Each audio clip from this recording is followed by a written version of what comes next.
Karena tidak ada pertobatan, tidak akan ada pemulihan. Tidak akan ada pertobatan, tidak akan ada kemuliaan. Tidak ada pertobatan, tidak ada kemenangan. Dan bahkan tidak ada berkat-berkat Tuhan. Berkat itu tidak bisa diukur dengan materi. Kita tidak bisa berbangga. Lihat, bisnisku diberkati. Tidak tentu Allah berkenan kepadamu. Karena orang juga bisa kaya karena pesugihan. Berkat itu yang utama adalah hubungan kita dengan Tuhan. Kita harus takut akan Allah. Tahun ini kita mesti harus introspeksi hal-hal tertentu yang mendukakan hati Allah. Kita harus berhenti melakukan itu. Dan kita minta sama Tuhan agar kita punya hati yang bulat. Tuhan memberi kita bulat hati untuk takut akan Allah.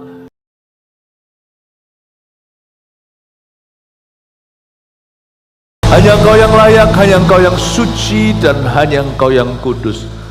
Sucikan dan kuduskan hidup kami agar layak di hadapan-Mu.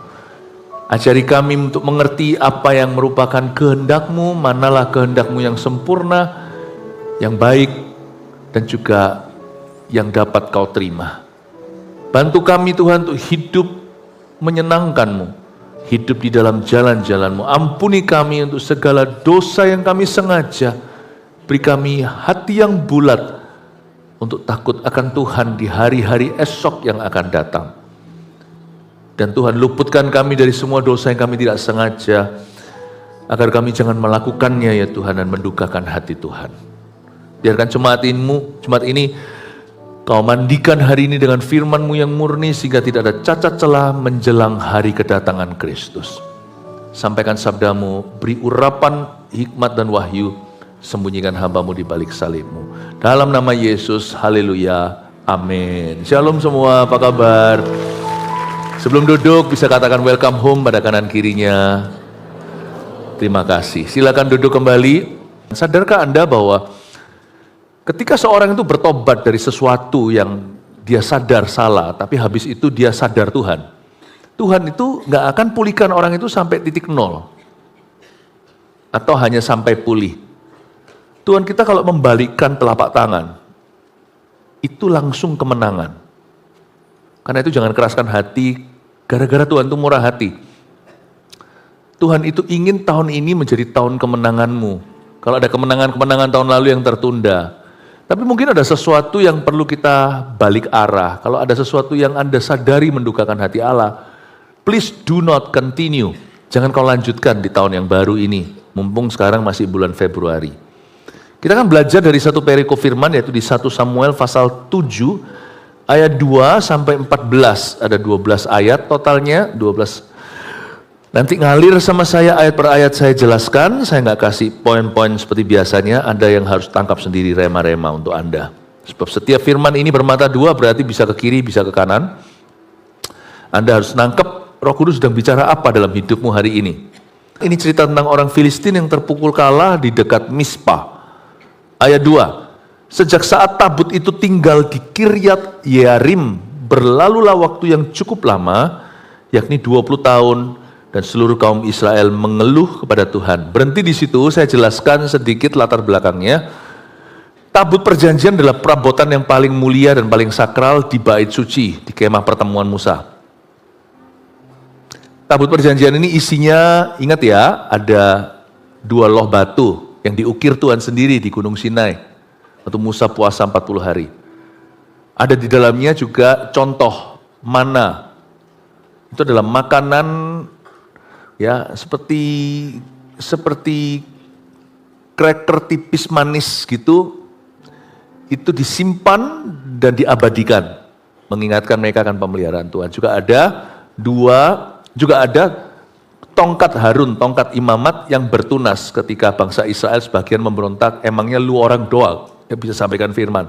Aku juga bisa jadi gembala, jadi pendeta. Kalau Tuhan tidak panggil, jangan. Yang satu bicara tentang otoritas, satu bicara tentang pemeliharaan, yang satu tentang bagaimana kita itu hidup kudus kalau mau jadi umat pilihan. Tabut perjanjian itu sangat dihargai oleh orang Israel, tapi tidak boleh diberhalakan. Tabut perjanjian itu cuma kursinya Tuhan. Tapi hadirat Tuhan itu selalu turun di atasnya kalau Tuhan mau berurusan dengan orang Israel.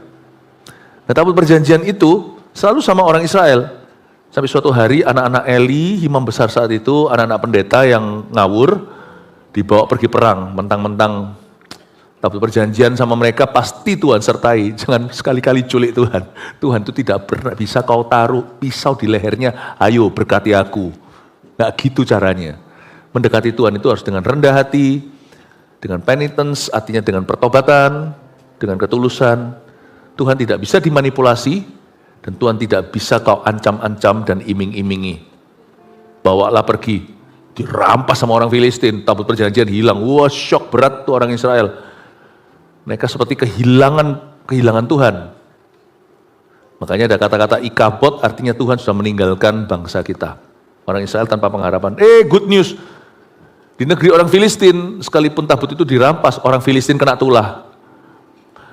Tahu rasa tuh orang Filistin, mereka kira yang mereka kalahkan itu kan orang Israel, tapi mereka kira mereka mengalahkan Allahnya orang Israel. Mereka nggak tahu bahwa Allahnya orang Israel itu tidak pandang bulu. Bahkan umatnya sendiri kalau berdosa, penghakiman dimulai dari rumah Allah.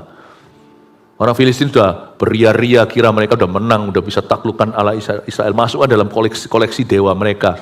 Kena tulah itu orang Filistin dalam satu hari. Dan 7 bulan itu kayak neraka. Tiap rumah, bukan ada satu, setiap anggota keluarganya kena tumor semua. Tumornya kelihatan, bukan di organ dalam, bukan di jeroan. Tumornya itu kelihatan. Cepat-cepatlah diusir ini barang yang mendatangkan kutuk atas seluruh negeri kami.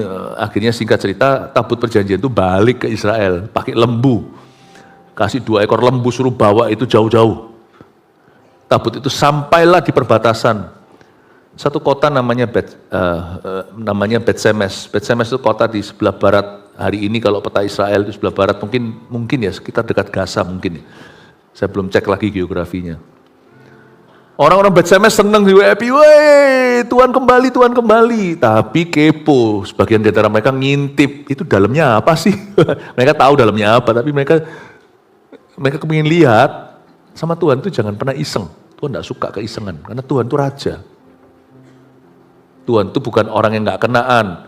Tuhan itu murah hati, Tuhan itu sayang. Tuhan itu ngalah, itu bolak-balik sama kita ngalah setiap hari. Tapi sama Tuhan itu kita tidak boleh jambal, tidak boleh kurang ajar. Tuhan tidak memberikan dirinya dipermainkan, karena dia itu berwibawa. Tahu nggak wibawanya Tuhan namanya apa? Glory, kemuliaan. Jadi matilah orang-orang 70 di sana. Langsung mereka telepon ceritanya sama tetangganya. Orang-orang Kiryat Yearim, penduduk sana diberitahu, datanglah, ambil barang ini dari kami. Akhirnya dibawalah ke Kiryat Yearim, dan mereka mengangkutnya ke sana. Dan sekali diangkut ke situ, 20 tahun lewat. Tabut perjanjian itu disimpan sana secara pasif. Gini ya, sekalipun hadirat Tuhan itu dahsyat, tapi kalau Anda tidak pernah sama sekali ingin terhubung dengan Tuhan, Tuhan juga tidak akan melakukan apa-apa. 20 tahun berlalu, nothing happens to you. Anda bisa punya kulkas yang paling dingin, tapi kalau Anda tidak sadari potensinya, maka kulkas itu hanya sebagai dekorasi. Tuhan itu bukanlah benda mati. Hadirat Allah itu nyata. Tapi kenapa sekalipun kita itu Kristen seumur hidup tidak terjadi apa-apa? Karena kita tidak sungguh-sungguh menghargai dan mengingini hadirat itu. Padahal hadirat Allah itu bisa mengubah segala sesuatu dalam kehidupanmu. 20 tahun berlalu, untuk waktu yang cukup lama, tidak terjadi apa-apa. Padahal nantinya di rumah seorang yang bernama Obed-Edom, sekali lagi tabut itu nyasar. Daud mau bawa ke Yerusalem, terjadi insiden. Salah satu orang pegang tanpa sengaja, mati dia disambar sama Allah. Dan akhirnya nyasar atau terdampar 3 bulan di sana. Itu ya, pegawai-pegawainya yang mandul, siapa tahu istrinya sendiri. Ternak-ternak yang gak bisa punya anak, satu-satu berbuah-buah, beranak cucu. 3 bulan tok. Ladangnya yang selama ini susah ditamani, terlalu banyak akar duri. Itu beres sendiri karena hadirat Allah. Subur semuanya, semangka gede-gede segini, mungkin gitulah ya bahasa saya. Dan apapun yang mereka rencanakan itu seperti ada penyertaan, ada favor dari Tuhan. Kenapa 3 bulan di Obed Edom? Hadirat Allah itu jadi berkat paling dahsyat dalam hidup mereka. Itu waktu tabut itu akhirnya diambil kembali sama Daud. Ketika Daud dengar Obed Edom diberkati, dia bawa ke Yerusalem. Itu Obed Edom pasti nangis pisah sama tabut Allah. Tapi kenapa di Kiryat Yearim 20 tahun tidak terjadi apa-apa? Karena mereka tidak punya ekspektasi apa-apa. Dan mereka menganggap Tuhan itu biasa. Hati-hati orang Kristen yang sudah menganggap ibadah itu biasa, Alkitab itu biasa. Padahal Alkitab sama di tangan kita. Di tangan orang tertentu dia pedang bermata dua. Dia pedang roh. Di tangan orang lain itu hanyalah sebuah buku saja yang berdebu. Bagi sebagian orang ke gereja itu biasa, sudah begini, udah. Cepat-cepat pergi nanti nih, parkirannya nanti penuh, gimana keluarnya nih. Tapi bagi beberapa orang ibadah itu mengandung kuasa. I know here di sini aku akan berjumpa dengan yang maha kuasa. Sesuatu akan terjadi di hidupmu, akan ada arahan dari dia. Tuhan akan beritahu sesuatu sepenggal tentang masa depanku. Dan itu akan menyelamatkan aku dari kesalahan besar nanti. Ibadah itu seperti investasi ilahi. Apa yang Tuhan tanam di sini nanti itu akan membuatku bisa berjalan 40 hari. Tanpa minum, tanpa makan ceritanya seperti Elia. Dia makan secuil roti yang dibawa oleh malaikat. Dia berjalan makin lama makin kuat. Pasti ada power in what I do after this. Heran ya, sama-sama duduk di gereja. Yang satu gak dapat apa-apa. Yang satu pulang mendapatkan kuasa Allah dalam kehidupannya. Kiryat Yearim, tak bandingkan sama Obed Edom, 20 tahun versus 3 bulan. Itulah perbedaan orang yang hatinya haus dan lapar dan orang yang tidak bertobat dari kedagingan. Saya ingin Anda untuk menjadi orang Kristen yang seperti Obed Edom. 3 bulan pun kenyang. Ini 20 tahun tidak berubah. Jangan jadi orang Kristen yang suam-suam kuku. Hari ini saya mau bicara tentang pertobatan. Bahwa ternyata yang namanya tabut perjanjian itu kembali ke Israel tidak otomatis akan mendatangkan positive change atau perubahan yang positif. Kalau hati mereka masih ada selaputnya, hati mereka tidak bertobat dan berbalik pada Tuhan. Kalau mereka tidak mencari wajah Allah, sekalipun didoakan berkali-kali oleh pendeta-pendeta yang paling sakti juga percuma, tidak akan ada perubahan positif dalam hidupnya. Ini tabut perjanjian itu kembali. Ini tabut yang sama by the way, yang diangkat sama Yosua, sama imam-imam. Dan ketika tabut itu yang diangkat oleh orang-orang Lewi itu, ketika kaki mereka menginjak ke sungai Yordan, itu sungai Yordan membelah sampai berapa kilometer ke kiri dan ke kanan, hulu ke hilir. Padahal itu lagi pasang sungai Yordan, itu membelah wush. Ini tabut yang sama, yang ketika diangkut oleh para imam, kaki mereka itu masuk air, itu airnya langsung gak berani membelah menjadi akuarium raksasa di kiri kanan. Untuk pertama kali, untuk kedua kali bangsa Israel lihat Sea World. Tabut yang sama. Di Kiryat Yearim tidak ada efeknya. Bukan karena Tuhan sudah tidak berkuasa, tapi Tuhan tidak akan curahkan kuasanya. Just because Anda didoakan, just because Anda ada Alkitab di tangan, just because Anda ke gereja, tidak otomatis Tuhan akan mencurahkan kuasanya. Dan orang Israel, coba lihat ayat 2 lagi ya, sejak saat tabut itu tinggal di Kiryat Yearim, berlalulah waktu yang cukup lama, yakni 20 tahun. Nothing happens, tidak ada terjadi apa-apa. 20 years later, 20 tahun kemudian, nothing is happening, tidak terjadi sesuatu. Dan seluruh kaum Israel bukan memuji Tuhan, tapi mengeluh kepada Tuhan. Orang Israel tidak mengalami perubahan, mereka mengeluh pada Tuhan. Gini ya, nangis saja tidak tentu itu akan Tuhan dengar. Saya sebut di sini ayat ini, lamenting doesn't equal repenting. Hanya karena kita mengeluh, mengadu, aduh Tuhan, kok gini hidup ini, tidak berarti itu sebuah doa. Tidak semua air mata ditabung di kirbat Allah. Sengsaraku engkau yang menghitung, air mataku kau tabung dalam kirbatmu. Ya Tuhan, kau tahu hatiku yang hancur, namun ku percaya musuhku akan mundur waktu ku berseru. Ku yakin Allah di pihakku.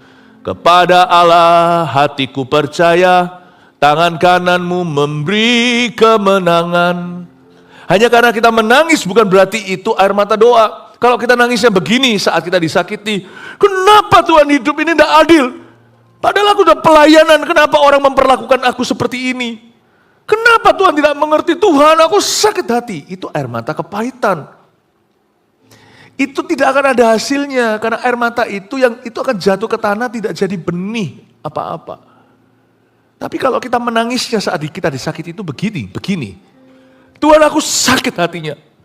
Aku sungguh gak tahan, tapi aku mau taat sama Tuhan. Kalau kau berkata pengampunan, aku mau ampuni. But please Roh Kudus, kasih aku kemampuan, karena aku gak sanggup. Tolong aku, ini sulit Tuhan. Suamiku selingkuh. Beriku kekuatan dan kekuatan baru untuk aku tetap memperjuangkan pertobatannya. Meskipun aku sakit hati demi Tuhan, demi anak.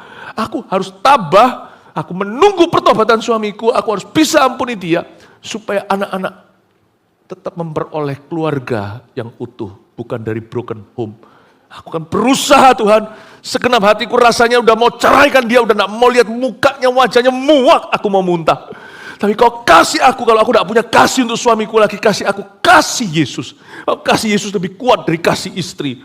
Help me! Dan dia menangis mengerang-ngerang. Give me power Tuhan. Kasih aku kekuatan kuasa untuk taat kepadamu Kristus. Dan untuk memulihkan keluargaku. Sekalipun sekarang suamiku tidak berfungsi sebagai imam, jadikan aku imam sementara.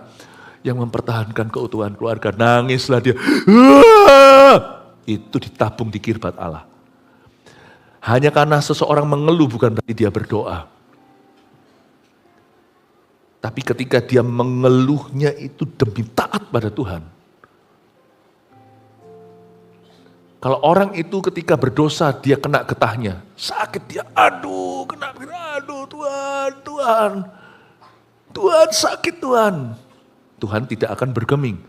Tapi kalau dia salah, dia berdosa lalu dia kena pesakitan. Dia sakit lalu dia berkata, ampuni aku tahu Tuhan itu.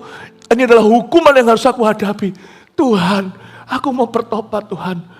Minimal ku serahkan nyawaku, beri aku roh yang baru. Kasih aku roh yang rela ketika kau hajar aku. Aku tidak marah sama Tuhan, aku tidak tuding sorga. Aku tidak meninggalkan Tuhan. Aku kembalikan hatiku kepadamu, ampuni aku. Dan kalau boleh Tuhan, sembuhkan aku. Dia nangis, itu adalah air mata pertobatan. Dan Tuhan akan terima air mata itu sebagai doa. Lamenting doesn't automatically equal repenting. Sebab repentance, pertobatan, mengharuskan tindakan nyata untuk melepaskan dosa. Kalau ada orang mencuri mobil temannya, jangan percaya kalau dia bertobat sebelum dia mengembalikan mobil itu ke temannya. Karena repentance, bertobat, tidak sekedar menyesali perbuatannya. Pertobatan itu tidak sebatas menangisi dosanya. Pertobatan itu selalu dimulai dengan kehancuran hati dan selalu berujung pada perubahan kelakuan. Dia pasti akan mengembalikan apa yang dia curi. Itulah sebabnya tidak terjadi apa-apa di Israel selama 20 tahun itu. Karena sekalipun tabut perjanjian sudah pulang, sudah kembali ke mereka, tapi hati mereka tidak pernah kembali pada Tuhan. Where there is no repentance, there is no God. Di mana tidak ada pertobatan, Tuhan tidak mau berurusan. Peduli amat kalau ada tabut perjanjian. Peduli amat kalau seluruh pendeta mendoakanmu. Peduli amat kalau kita pasang dekorasi semua ayat di tembok-tembokmu. Peduli amat berapapun persembahan yang kau berikan pada pekerjaan Tuhan. Sebelum hati kita berbalik kepada Tuhan dalam pertobatan, God will want to have nothing to do with you. Tuhan tidak mau berurusan denganmu.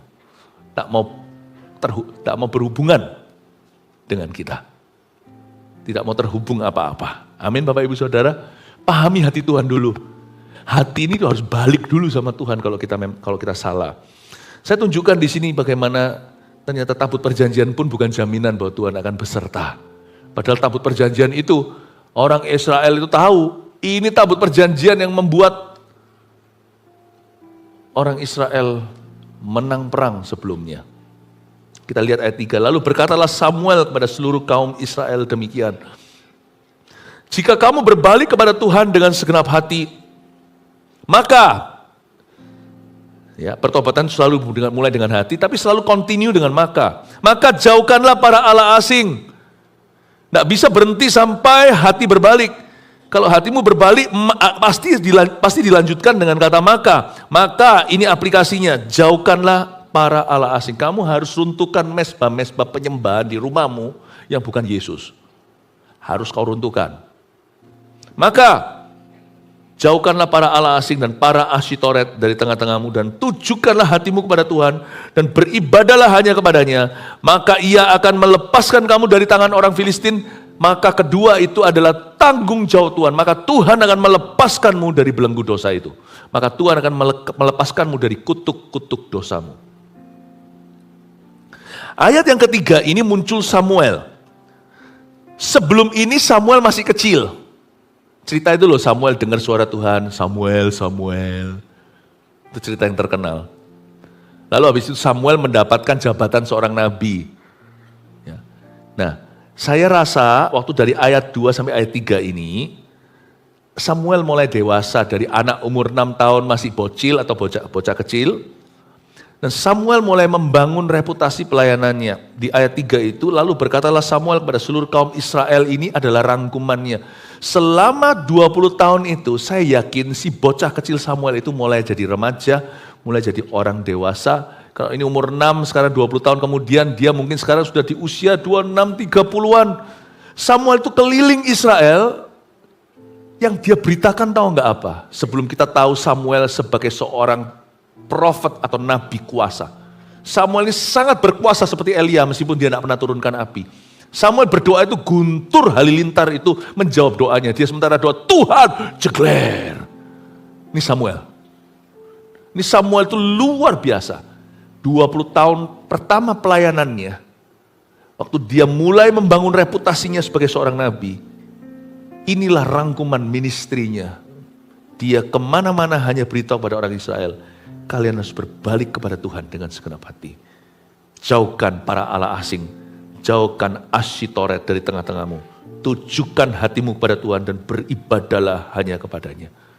Pesan pertobatan itu tidak populer. Tapi pesan pertobatan itu justru yang pada akhirnya akan mendatangkan berkat yang sungguhan atas umat Tuhan. Pesan pertobatan juga bukan populer. Dia tidak menjadikan seorang preacher atau pengkhotbah itu favorit. Tapi dia akan menjadikan seorang pengkhotbah itu sejati di hadapan Tuhan. Pesan pertobatan terus didengungkan oleh Samuel. Sampai hari ini Tuhan terus bersuara bak nabi bersabda di seluruh dunia. Gereja-gereja yang murni dan sejati akan memberitakan pertobatan di antara jemaatnya. Saya dari waktu ke waktu akan terus mengkhotbahkan ini karena ini adalah hati Allah. Karena tidak ada pertobatan, tidak akan ada pemulihan. Tidak akan ada pertobatan, tidak akan ada kemuliaan. Tidak ada pertobatan, tidak ada kemenangan. Dan bahkan tidak ada berkat-berkat Tuhan. Berkat itu tidak bisa diukur dengan materi. Kita tidak bisa berbangga. Lihat, bisnisku diberkati. Tidak tentu Allah berkenan kepadamu. Karena orang juga bisa kaya karena pesugihan. Berkat itu yang utama adalah hubungan kita dengan Tuhan. Kita harus takut akan Allah. Tahun ini kita mesti harus introspeksi hal-hal tertentu yang mendukakan hati Allah. Kita harus berhenti melakukan itu. Dan kita minta sama Tuhan agar kita punya hati yang bulat. Tuhan memberi kita bulat hati untuk takut akan Allah. Dan seperti doa yang diajarkan di Alkitab. Luputkan aku daripada dosa-dosa yang tidak aku sadari. Supaya aku tidak tidak terus melakukan hal-hal itu yang mendukakan hati Roh Kudus. Mungkin ada hal tertentu yang kita tidak sadari. Minta Tuhan introspeksi, minta Tuhan evaluasi. Kalau memang ada hal-hal itu dalam hidupku, lihatlah, ujilah aku dan cobalah aku. Apakah jalanku ini lurus di hadapan? Kalau ada jalan yang bengkok, Tuhan beritahu aku supaya aku bisa berjalan di jalan-jalanmu yang kekal. Bapak, Ibu, Saudara, penting sekali untuk kita dari waktu ke waktu. Benar-benar ya Tuhan, bertobat lagi, bertobat lagi.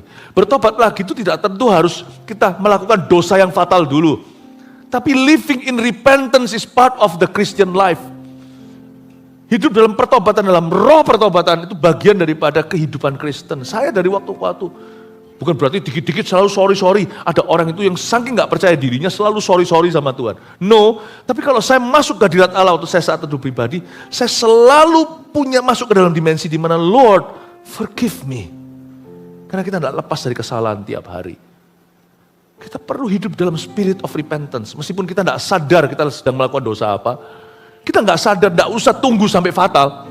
Saya dari waktu ke waktu selalu membiasakan hidup di hadapan Allah yang kudus. Saya harus hidup dalam spirit of repentance. Begitu pekanya kalau ada sesuatu yang mendukakan Allah, nggak tunggu sampai vulgar. Saya akan merasakan, Lord, I might have been wrong on this. Aku mungkin sempat salah dalam hal ini. Forgive me, Lord Jesus. Hiduplah dalam spirit of repentance. Tiap hari saya lakukan itu. I confess my sins to Him. Saya akui dosa saya di hadapannya. Tuhan Yesus, ampuni aku Tuhan. Ada banyak kekuranganku. Ada kalanya kau berbicara, aku tuh masih bantah. Tuhan Yesus, hiduplah dengan rendah hati. Pendeta aja perlu lakukan itu. Kalau Anda melihat pendeta angkuh, pendeta jatuh, itu pasti karena for a while, untuk satu waktu, hidupnya sudah tidak cek dan recheck lagi di area-area ini. Tidak lagi hidup di dalam roh pertobatan secara sengaja. Bapak, Ibu, Saudara, ada banyak hal yang Tuhan ingin percayakan kepadamu. Masih ada banyak berkat yang Allah ini ingin berikan. Cuma kadang-kadang kita tidak secara sengaja masuk hadirat Allah itu berkata, Tuhan, tolong otak-atik aku Tuhan. Apakah ku sungguh mengasihi-Mu Yesus, Kau yang Maha Tahu dan menilai hidupku. Tak ada yang tersembunyi bagimu.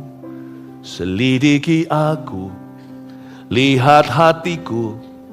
Apakah ku sungguh mengasihi-Mu Yesus, Kau yang Maha Tahu dan menilai hidupku. Tak ada yang tersembunyi bagimu. Telah kulihat kebaikan-Mu yang tak pernah habis di hidupku. Ku berjuang sampai akhirnya Kau dapati aku tetap setia. Kesalahan banyak orang Kristen adalah dia tunggu fatal dulu. Biasanya orang itu baru sadar dia dosa ketika dia sudah hadapi konsekuensinya. Sama Tuhan tidak bisa gitu karena Tuhan itu suci dan kudus dan maha kudus. Satu noda sedikit pun kau akan kerasa. Bukan berarti kita selalu was-was, kita harus waspada. Was-was terus itu namanya paranoid. Ada orang itu saking gak percaya dirinya, dia selalu rasa salah, rasa tertuduh. Saya tidak hidup dalam tuduhan. Tiap hari saya hidup tidak dalam dakwaan. Saya hidup dalam Roma 8 ayat 1 yang berkata, tidak ada lagi tuduhan bagi orang dalam Kristus. There is therefore now no condemnation for those who are in Christ Jesus. Tapi saya hidup di dalam spirit of repentance every single day. Saya takut melukai hati Tuhan. Itu spirit itu.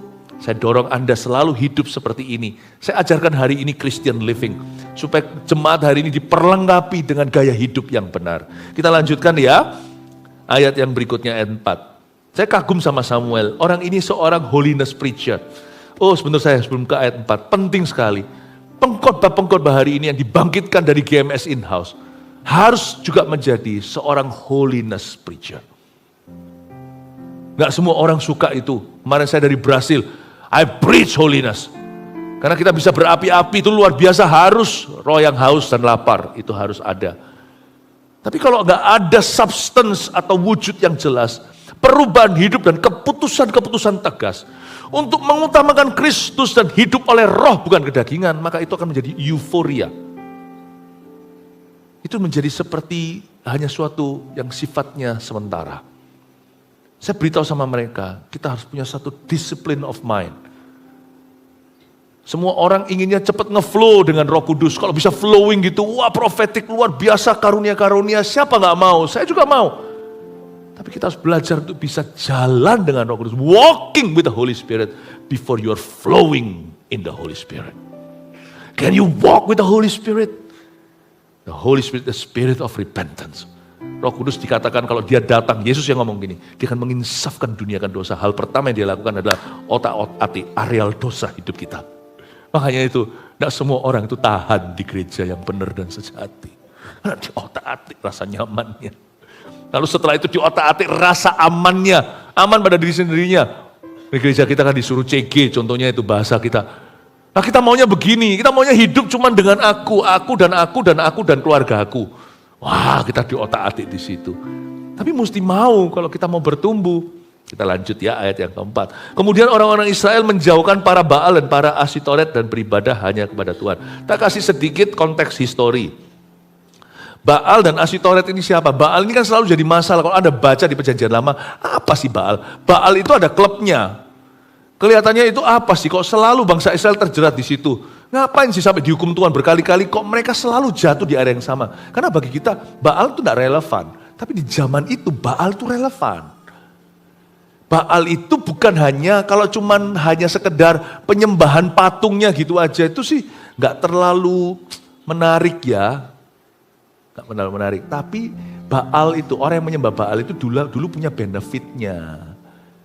Karena Baal itu adalah dewa yang diasosiasikan dengan weather atau dengan cuaca. Zaman dulu itu kerjaan tidak seperti hari ini, ada AI semuanya digital. Zaman dulu itu agriculture, pertanian. Jadi mereka semuanya itu, semua petani-petani itu ngumpul, mereka itu seperti selamatan. Kalau nggak selamatan, petani itu nggak mau jalan. Jadi semua bos-bos yang takut akan Tuhan, itu kalau nggak pakai selamatannya Baal gitu, itu semuanya buru-buru, semuanya itu nggak mau jalan. Jadi mereka itu ada social pressure atau tekanan sosial. Jadi terpaksa mereka kompromi, bukannya mereka itu harusnya, tapi mereka sendiri jadi ikut-ikut menyembah Baal. Dan Baal ini bukan hanya diasosiasikan karena itu satu sistem network berhala-berhala. Jadi berhala-berhala itu juga punya sesama dewa-dewa berhala networking gitu, luar biasa. Satu-satunya yang tiada duanya, there is none like him, tidak ada satupun di samping aku, itu hanyalah I am who I am, aku adalah aku, hanyalah Allah yang hidup. Ya. Hanya satu Tuhan yang tidak punya equal, tidak punya persamaan, yaitu Tuhan Yesus. Amin. Baal itu disebut menikah dengan Asitoret. Asitoret ini dewa yang di dalamnya ada prostitusinya. Ini dewa ini adalah untuk orang-orang powerful, masuk klub itu ada kartu VIP-nya, disediakan prostitut, escort tingkat tinggi. Asitoret itu disebut sebagai dewa seks dan yang namanya dan dewa kesuburan. Zaman sekarang ini kan zaman edan. Hari-hari ini ada kita dengar cerita-cerita tentang Epstein, the Epstein case. Lalu ada ini, ada itu, ternyata dunia ini gelap. Bahkan di negara-negara yang notabene western atau di barat, bukan Surabaya Barat tapi di negara barat maksudnya. Itu yang tidak percaya Tuhan-Tuhanan ternyata percaya setan. Itu ada ritual-ritualnya, saya tidak ngomong tentang Epstein aja, ada banyak. Ternyata itu benar-benar terselubung sebelum nanti suatu hari yang namanya antikristus itu akan terang-terangan. Roh antikristus sudah bekerja. Sekarang mulai satu kan mulai terekspos kan, mulai satu kan mulai terkuak. Orang-orang yang dari tingkat tinggi, yang lawyer, pengacara, yang hakim, yang politikus, orang-orang yang di titik konglomerasi. Siapa sangka mereka orang-orang yang tidak beragama, yang mencetuskan saya ateis, ternyata mereka ada ritualnya sembah setan, ngorbankan apa. Isinya dalamnya apa? Power. Setan seperti memberi mereka power kalau mereka mau melakukan itu. Apalagi seks, abuse biasanya. Anak kecil dan sebagainya. Saya tidak menunjuk ke 1-2 case. Dunia itu dari dulu, nanti lihat ya, datang pergi, nanti ada lagi. Nanti puluhan tahun kemudian, atau enggak usah puluhan lah, berapa tahun kemudian akan terkuak sesuatu yang lain. Sesuatu dunia ini akan selalu akan ada new news, akan ada kabar-kabar baru. Tapi semua akan kabar-kabar buruk. Kalau Anda baca Baal dan Asytoreth tidak sesimpel yang kau kira. Kenapa sih orang Israel jembah Baal lagi? Karena itu klub. Masuk di situ itu power, prestisius. Itu status. Dan di dalamnya ada banyak sekali seksualitas dan sebagainya. Sekarang Anda mengerti kenapa bangsa Israel selalu jatuh bangun di situ. Karena itu suatu sistem duniawi yang benar-benar mengikat. Ini bukan lagi menghadapi roh jahat. Kalau Anda baca Efesus, itu kan ada, sebab peperangan kita bukan melawan darah dan daging, tapi melawan roh jahat di udara, penghulu-penghulu, pemerintah-pemerintah. Paham ya? Yang ini dalam bahasa Inggrisnya bukan roh jahat di udara, itu adalah the spiritual darkness in the air. Ini lebih ke principalities. Ini bukan roh jahat di udara, ucul-uculan itu. Ini principalities, penghulu-penghulu dan pemerintah-pemerintah. Ini bukan pemerintah-pemerintah di dunia. Itu juga bisa ngaruh roh jahat tertentu. Tapi ini penghulu-penghulu dunia. Pengikat-pengikat. Bukan hanya yang di udara, utusan satu-satu. Tapi ini adalah pemerintah-pemerintah di udara. Sadari Bapak Ibu Saudara, kita itu hidup di bawah awan-awan yang kotor. Dunia ini milik Tuhan, bukan milik setan. Tapi sekarang masih beredar di seluruh bumi penghulu-penghulu yang jahat, pemerintah-pemerintah di udara. Karena itu orang Kristen kalau tidak radikal, Anda tidak mungkin bisa setia sampai akhirnya. Kalau Anda jadi jemaat biasa, datang ke gereja cuma ikut-ikut gitu aja, cuma ibadah, Anda pasti akan gugur. At some point, keturunanmu akan kecolongan, akan ada LGBT dan sebagainya. Pasti kena 100%. Kalau Anda tidak masuk ke bahteramu, sungguh-sungguh di bahtera itu, yang terbuat dari ter yang tidak bisa tembus atau yang waterproof, yang tidak bisa tembus air. Kalau Anda tidak betul-betul berada dalam covenant dengan Tuhan, keluargamu, covenant di dalam gereja, dalam rumahnya, Anda tidak mungkin bisa survive. Your own family tidak akan bisa survive. Keluargamu sendiri sesaleh apapun, sesoleha apapun, keluarga Anda setakut akan Allah apapun, semesbah keluarga apapun in your family, tidak pernah. Karena Tuhan mengajari kita kalau kita berdoa itu peperangan rohani. Bapa kami di dalam sorga, kau tidak bisa berdiri sendiri. Bapa kami itu harus berada dalam keluarganya Bapa. Itulah gereja. Dan kalau kita jadi orang Kristen tidak mau itu, pasti at some point kau pasti akan kecolongan. At some point pasti kena. Karena Anda tidak menghadapi roh jahat di udara. Yang perlu kau takutkan bukan tuyul-tuyul gitu. Jangan tertipu dengan yang kayaknya, ada setan di kamar mandi. Terus tiba-tiba ada yang lewat itu. Yang gitu-gitu panggilan, sini kamu. Jangan lari dari gitu. Ada yang tertawa, hihihi. Panggil, ngapain kamu ketawa di rumahku? Sini, panggil tuh setannya. Kalau berani. Sini. Jangan ganggu rumahku lagi. Keluar sana. Pergi ke rumah tetangga, jangan. Jangan Pak, jangan ya. Jangan, saya tidak mau tetangga dengan Anda kalau ada gitu. Yang kayak gitu tuh roh jahat di udara. Yang kayak gitu tuh ada. Roh jahat yang sifatnya itu satuan, tek tek tek tek tek gitu, ada. Itu jangan kau takutkan, jangan kau takuti. Yang itu tetap jangan main-main. Saya selalu ajari dalam peperangan rohani, Anda masuk ke satu tempat yang asing, rumah baru. Karena roh jahat itu kan banyak, kita tidak tahu jumlahnya berapa. Mereka kan berkeliaran di tempat-tempat gersang, apalagi yang terusir keluar. Karena ada orang Kristen yang menengking setan dalam diri seseorang, melepaskan tawanan, usir setan itu pergi. Kan mereka perlu tempat. Tempat yang mereka paling suka itu tentunya adalah manusia. Karena manusia adalah ciptaan dalam gambaran rupa Allah. Kalau mereka tidak ketemu, maka roh jahat itu ada di hutan-hutan. Di mana? Jadi kalau di hutan orang apa-apa. Tidak heran saya, banyak itu kalau di Western, di luar negeri. Yang setan yang lompat-lompat gitu tidak dianggap. Tapi yang seperti piring terbang gitu itu, nah itu yang akan menjadi beban pikiran mereka. Siapa bilang setan itu semua jadul, jalan pun harus lompat. Tahukah Anda bahwa mereka adalah roh jahat di udara? Tahukah Anda bahwa mereka adalah malaikat-malaikat yang canggih? Saya tidak heran kalau mereka jalannya itu zigzag. Orang di pesawat mana kelihatan mereka punya nama mungkin, manusia yang kasih gelar. UFO and whatever. Mungkin di tempat-tempat tertentu Sasquatch, kalau bahasa Inggrisnya, Bigfoot dan sebagainya, apa dengan wing creature segalanya. Aduh itu semua roh jahat. Kok heran sih dunia itu gitu-gitu aja nggak tahu. Ya. Cuman kalau di timur sini, di Surabaya Timur, Indonesia Timur, mungkin kita lebih terpukau dengan yang, atau bukan di Indonesia, mungkin di negara tertentu yang tangannya terangkat, yang lompat-lompat gitu. Tapi di sebelah sana, piring terbang lebih mempan. Semua itu setan. Kalau Anda masuk ke satu tempat, misalnya Anda di hotel tertentu, nggak peduli siapa yang pernah di situ sekalian, nggak usah takut sekalian. Saya selalu punya kebiasaan, waktu masuk ke dalam, Tuhan sucikan, kuduskan, dalam nama Yesus. Nggak usah Anda kasih odol di mana-mana. Nggak perlu, cukup aja doa segala, karena ada ayatnya segala sesuatu disucikan dan kuduskan oleh doa. Tapi yang gitu-gituan itu kita tetap waspada. Kalau enggak enak loh, kalau kita tidak pernah doakan sungguh-sungguh nanti bisa nightmare, ditindih.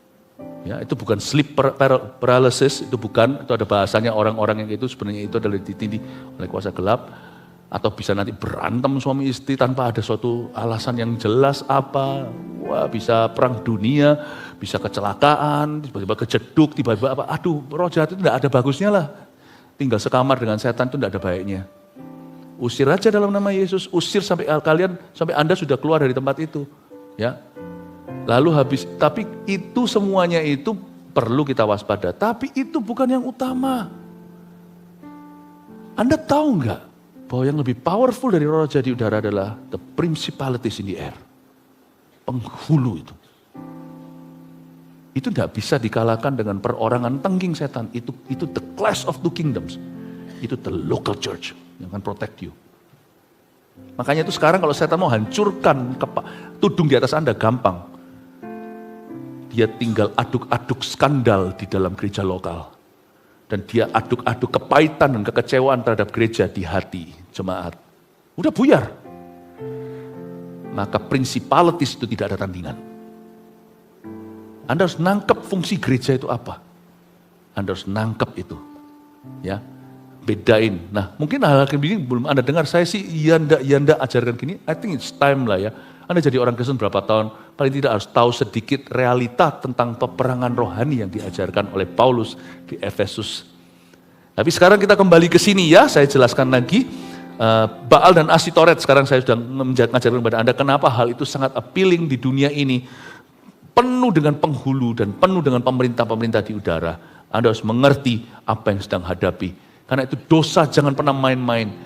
Kalau seseorang berdosa, dia tidak berhenti di sana. Dosa yang tidak kau tobati di zamanmu, akan kau wariskan ke anak cucumu. Minimal kalau mereka tidak mau mewarisi dosamu, karena mereka tidak mau hidup sama dengan papa mamanya, minimal mereka, Anda akan mewariskan peperangan rohani kepada mereka. Dengar-dengar hutang bisa diwariskan kan? Papa mama yang hidup sengaja di dalam dosanya, kalau tidak mewariskan dosanya karena anaknya hidup beda, akan mewariskan familiar spirit dalam diri orang tuanya yang nggak pernah ditaklukkan itu, akan diwariskan peperangan rohani ke anak cucunya. Karena itu jangan sampai dosa itu kau lewatkan setelah zamanmu. Habisi di zaman Anda. Supaya nanti peperangan rohani anak Anda adalah peperangan rohani mereka. Bukan peperangan rohani Anda yang tidak kau selesaikan, kau wariskan. Sebab kalau penagih hutang di dalam dunia ini bisa mencari anak Anda, papa mamamu hutang sama kami, apalagi setan. Itulah sebabnya pertobatan itu penting sekali dalam diri kita, supaya tidak ada yang kita sisakan kepada anak cucu kita. Percuma kita bisa memberi mereka uang dan tabungan kita, kalau hari ini kita juga wariskan dosa yang kita tidak selesaikan. Ayat 5. Lalu berkatalah Samuel, kumpulkanlah segenap orang Israel ke Mizpah, maka aku akan berdoa untuk kamu kepada Tuhan. Samuel tahu bahwa Samuel bisa mematahkan kutuk orang Israel, dan bahwa doa itu mengaktifasi kuasa Allah. Dia berkata, kumpulkan ke Mizpah. Coba katakan Mizpah. Mizpah adalah sebuah kota, saya kasih konteks histori atau sejarah. Mizpah adalah kota tempat Yakub pisah sama Laban. Yakub benar-benar tidak mau berurusan dengan Laban lagi, di situ dia selesai di Mizpah. Dia berbuat perjanjian, kamu tidak ketemu aku tidak ketemu kamu. Bapak ibu saudara, saya mau beritahu pertobatan ini. Pertobatan tidak boleh setengah. Pertobatan itu berarti mulai hari ini, I will not see you, you will not see me. Ada hubungan toksik tertentu dalam kehidupan kita yang tidak bisa lagi setelah itu continue as friends. Ya, continue as friends. Tetap ada hal-hal yang hangus sekalipun sudah dalam Tuhan. Saya dengar cerita-cerita yang benar-benar di zaman ini adalah zaman yang sangat-sangat istimewa. Apapun yang tidak pernah terdengar di zaman papa mama kita terdengar hari ini. Ada dua pasang, ada orang ya selingkuh sama orang, udah selingkuh, sekarang selesai, udah pulih. Sekarang yang selingkuh dengan pasangannya yang selingkuh itu berteman baik. Gimana? Saya rasa lebih baik, kalau saya tanya gitu, saya lebih baik, jangan berteman deh. Ya, Anda mungkin bisa punya opini, mungkin Anda bisa membantah saya, tapi saya rasa lebih baik begitu sih. Sudah tidak lucu gitu loh.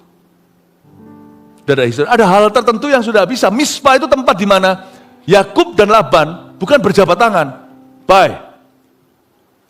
Ada hal tertentu tidak bisa. Tidak boleh lagi. Sudah selesai. Never again. Titik bukan koma. Bahkan kalau bahasa Indonesia ada titik koma kan. Itu suatu kalimat yang belum selesai tenan, dilanjutkan. Nggak ada. Mispa.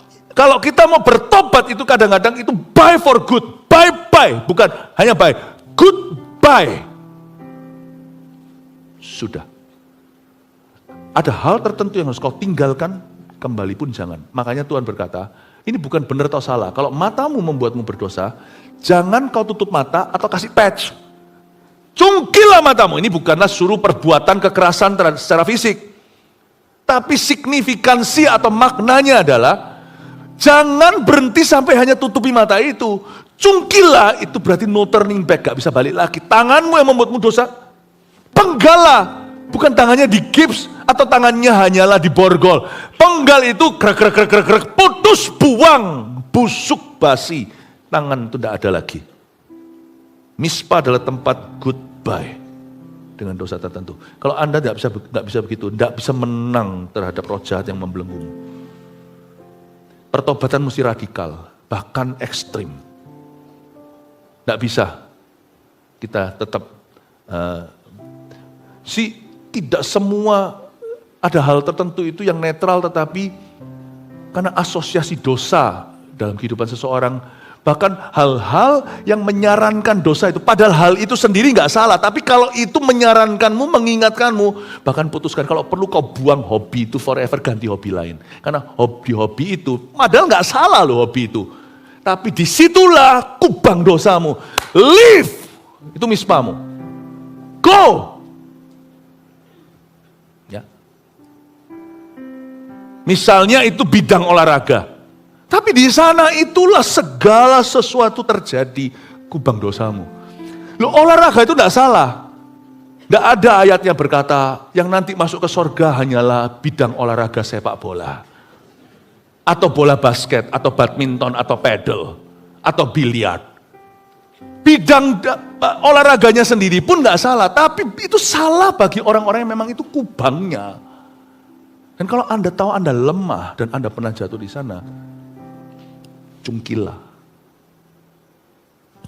Jangan ditawar. Saya ajari Anda sesuatu bagaimana untuk benar-benar lari dari Sodom Gomora. Karena apa yang saya ajarkan ini saya rasa ini penting, ini perlu. Mungkin bagi beberapa orang ini mungkin belum relevan hari ini, tapi kalau Anda bisa terapkan ini, Anda bisa hati-hati. Jangan hanya cungkil dosamu, tapi cungkil hal-hal yang mengingatkanmu akan dosa itu. Cungkilah. Loh, kan Tuhan bisa bekerja sekalipun, kan ada Tuhan. Ya saya tahu, yang Tuhan saya percaya, yang saya tidak percaya itu Anda. Jangan percaya diri, terlalu percaya diri. Jangan terlalu percaya diri. Tuhannya kita percaya. Don't believe yourself too much lah. Bukankah dulu jatuh juga karena you believe yourself too much? Amin. Ayat ke-6. Setelah berkumpul di Mispa, saya sudah mau selesai kok ya. Mereka menimba air dan mencurahkannya di hadapan Tuhan. Mereka nangislah ya, mencurahkan, curhatkan. Mereka juga berpuasa. Pada hari itu ia berkata di sana, kami telah berdosa kepada Tuhan. Dan Samuel menghakimi orang Israel di Mispa. Ketika didengar orang Filistin bahwa orang Israel telah berkumpul di Mispa, majulah raja kota-kota orang Filistin mendatangi orang Israel. Serta didengar orang Israel demikian, maka ketakutanlah mereka terhadap orang Filistin. Ayat ini disalah ngerti oleh musuh ketika didengar oleh orang Filistin. Orang Filistin ini sudah biasa lihat orang Israel teriak-teriak. Wah, mengeluh, aduh takut aku, udah biasa. Hari itu mereka salah tafsir. Orang Filistin mendengar orang Israel kumpul di Mispa. Ini ada Samuel. Dan mereka jadi over percaya diri. Majulah raja kota-kota orang Filistin mendatangi orang Israel. Kenapa? Orang Israel kalau nangisnya cuma 1-2 orang, 10, 20, 100, 200 gak apa-apa. Tapi kalau mereka nangis, karena Alkitab berkata mereka menimba air dan mencurahkannya di hadapan Tuhan, itu namanya korban curahan. Itu biasanya dilakukan oleh orang Israel kalau mereka mau berdoa tangis-tangisan. Itu korban curahan. Ya, jadi istilahnya untuk menunjukkan air mata sungguhan kalau nangis masa bisa banjir, nggak mungkin bisa banjir. Jadi mereka pakai korban curahan untuk mewakili tangisan yang mereka sedang lakukan. Bahwa seperti ini loh Tuhan, aku ingin memenuhi hadiratmu dengan air mata kami ingin memenuhi tahtamu dengan banjir air mata. Jadi mereka curahkan. Jadi bisa bayangkan nggak? Kalau mereka sudah mempersiapkan diri nangis habis-habisan and say sorry sama Tuhan. Dan kali ini bawa Asitoret, bawa Baal. Dan bawa kartu VIP-nya semuanya, mereka akui semuanya. Dan semua simpanannya semuanya itu ditaruh di sana semuanya dihukum dirajam. Zaman itu mereka itu sungguh-sungguh datang dengan niat berubah tenan. Dan mereka itu nangis. Waktu mereka nangis itu terdengar dari kemah Filistin. Nangis. Orang Filistin berbunga-bunga, berkepala besar. Hahaha. Bahasa anak muda sekarang cupu. Orang-orang ini nangis. Lihat tentara-tentaranya semua nangis. Ayo serang. Ini waktunya kita serang. Waktu mereka nangis, mereka lemah. Sorry Filistin, bedain. Kalau mereka nangisnya aduh karena sakit hati, seranglah. Tapi kalau mereka nangisnya ke Tuhan dan mereka bertobat, berniat untuk bertobat, you be careful ya. Those are not tears of weakness ya. Those are the tears of power, the beginning of victory. Mereka nggak ngerti kalau nangisnya begini, ini masuk kirbat Allah. Sebentar lagi siap-siap kalian hai Filistin diporak-porandakan. Bukan oleh tangisan mereka, tapi oleh tangan Allah yang menerima air mata mereka. Mereka lupa kalau tangisan itu hanya mengadu, mengeluh seperti tadi ayat yang kita baca. Tangisan itu sia-sia, tapi kalau mereka menangisnya itu dengan membawa dosa mereka sungguh-sungguh serahkan ke Tuhan. Dan mereka minta maaf sama Roh Kudus, siap-siap sebentar lagi terjadi lawatan Allah. Sebentar lagi akan terjadi kemenangan. Saya akan berhenti di sini. Nanti yang nggak selesai saya selesaikan di ayat-ayat yang pewahyuan tambahan. Saya kasih bocoran ya.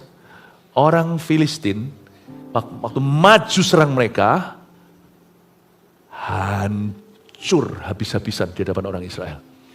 Dan sejak hari itu ayat 14 saya lompat dan kota-kota yang diambil orang Filistin pada orang Israel kembali semua ke Israel. Bukan cuma kalah, semua kerugian belakang-belakang semua dikembalikan sama Tuhan. Mulai dari Ekron sampai Gad. Itu gak ada yang sisa, itu ujung ke ujung. Semua yang pernah diambil mereka itu balik kabeh semua. Mulai dari Ekron sampai Gad dan orang Israel merebut daerah sekitarnya dari tangan orang Filistin. Gak hanya berhenti sampai pemulihan sampai titik nol. Semua yang merugi minus dulu semuanya kembali. Tetapi mereka merebut daerah sekitarnya plus. Tuhan gak pernah kalau bawa kita itu pulih sampai ke break even point itu. BEP. Gak pernah. Tuhan tuh selalu bawa kita tuh sampai rebut daerah-daerah yang bukan milik kita. Dan Alkitab berkata antara orang Israel dan orang Amori ada damai dan tangan Tuhan melawan orang Filistin ayat 13. Tangan Tuhan demikianlah orang Filistin itu ditundukkan dan tidak lagi memasuki daerah Israel. Tangan Tuhan melawan orang Filistin seumur hidup Samuel. Hari di mana mereka nangis, disalah ngerti orang Filistin, ini opportunity. Hari itu Filistin sejarahnya berubah total. Mulai sejak saat itu Filistin budaknya Israel selama Samuel hidup. Let me tell you something. Detik di mana kita niat tobat dari dosa yang kita sengaja, detik di mana kita menangis di hadirat Allah, consider yourself. Anggaplah hari itu adalah hari kemenanganmu. Sekalipun dalam realita Anda belum melihat semua kembali, apa yang setan curi, hari ketika Tuhan menerima air matamu di kirbatnya, siap-siap dengar gemuruh. Selama ini musim paceklik, dengarlah baik-baik. mulai hari ini aku akan mencurahkan berkat, kata Tuhan. Itu sungguhan dan itu akan terjadi dalam kehidupanmu. Oleh karena itu Bapak Ibu Saudara jemaat yang terkasih, hiduplah dalam roh pertobatan setiap hari. Karena orang yang bertobat sungguh-sungguh dari segala dosanya, bahkan orang yang peka sama Tuhan, tidak menunggu sampai dosanya fatal. Orang yang sungguh-sungguh menjaga hatinya Roh Kudus dalam dirinya. Anda akan melihat kemenangan-kemenangan yang mustahil dalam hidupmu. Di depan nanti itu, Filistin-Filistinmu akan tunduk kepadamu. Daerah yang dicuri semua kembali. Dan daerah mereka yang belum pernah jadi milikmu, semua Tuhan serahkan kepadamu. Lihat ya, kalau Tuhan itu senang hatinya, Tuhan itu akan memberkati dengan cara yang di luar ekspektasimu. Saya doa itu yang akan terjadi bagi Anda di akhir, di sisa tahun ini. Tuhan akan memberkati kehidupanmu berlimpah-limpah.